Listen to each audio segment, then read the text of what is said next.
Before I get started, I'd like to give a quick thank you to tinyBuild for providing a copy of Ash and Steel for me to check out. Please note, all thoughts and opinions here are my own.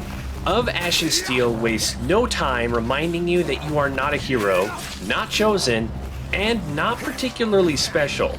You are a cartographer who survives by accident, dropped into a world that offers no guidance and very little mercy. I'll start by breaking down what you can expect from the game mechanics, or you can skip ahead to my final thoughts and ratings. But the real question is whether brutal design and rough edges can still create something worth pushing through.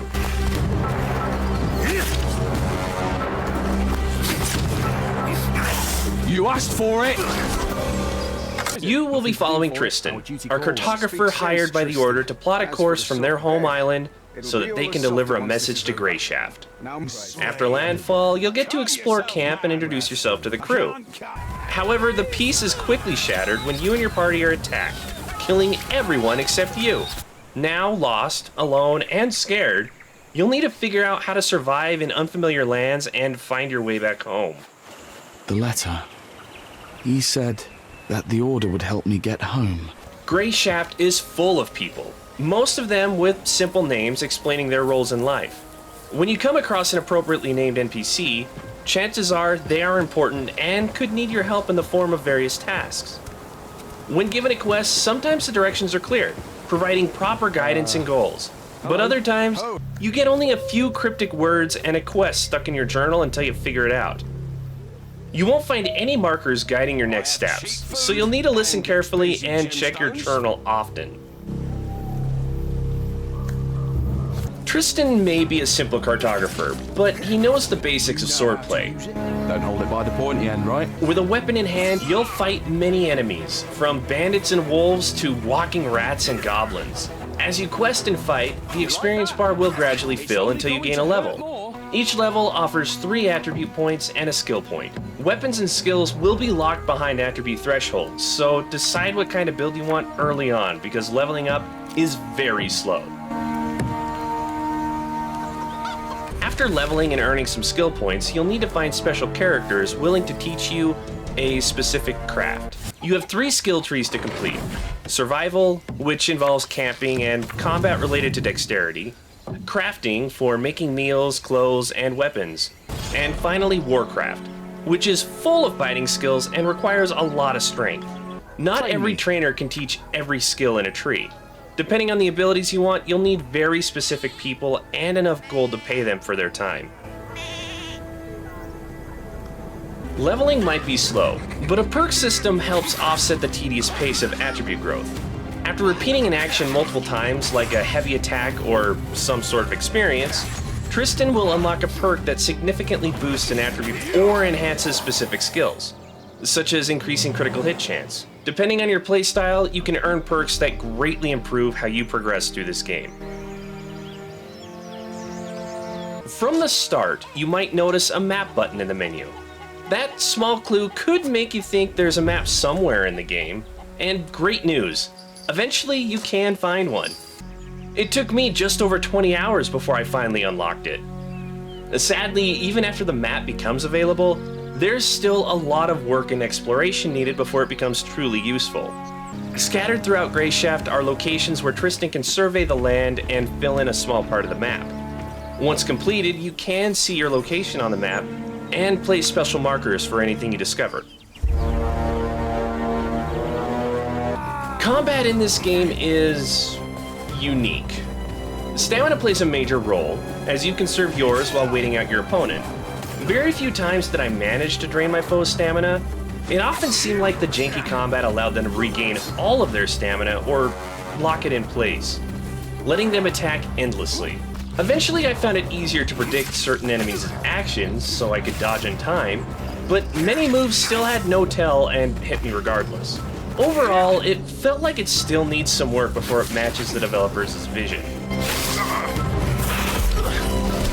You'll encounter plenty of violence, blood, and mud covering your body after fights. Given the level of detail in this game, combat doesn't get excessively graphic. You won't see large wounds or blood everywhere. You'll also have many conversations with the tough folk of Greyshaft. who are no strangers to using harsher words, albeit with an accent. Inside me anyways. Are you a fucking idiot? I would love to hear any thoughts or questions you have about the game or my review, so please leave me a message in the comments below. While you do that, let's move on to my final thoughts and ratings. Of Ash and Steel has its fair share of rough mechanics and moments. I often couldn't tell if something was intentional or broken while playing. There were definite bugs, like key items disappearing from my inventory before I could use them, leaving a quest unfinished forever. Combat was very challenging at times, and I can't tell if that was intentional or if a minor bug made it more finicky. The game aims for no handholding or guidance, and I felt that during play. However, it also seemed like other things added insult to injury. I can't count how many times I tripped over a log on the road, and it just felt cruel. I'll be damned. At times, this game is tough and unforgiving. I'm not sure if it's my inner masochist or gamer, but I kept coming back. I enjoy a good challenge, and there are plenty of them here. It would be nice if there was a little more guidance. Remembering names and navigating without a map is hard, and the journal can only do so much. This game requires a lot of time and patience to fully enjoy, but sadly I lack the time to see it all the way through. The visuals of the world almost look very good. The characters show different expressions and the environments are pretty, but the mouths often don't sync with words and enemies sometimes get stuck inside walls where nothing should be. There's still a lot of work needed for the developers to fix, and they say they're actively working on resolving the major issues. That may well be. But every dog around here... Oh, I keep doing that. That may well be.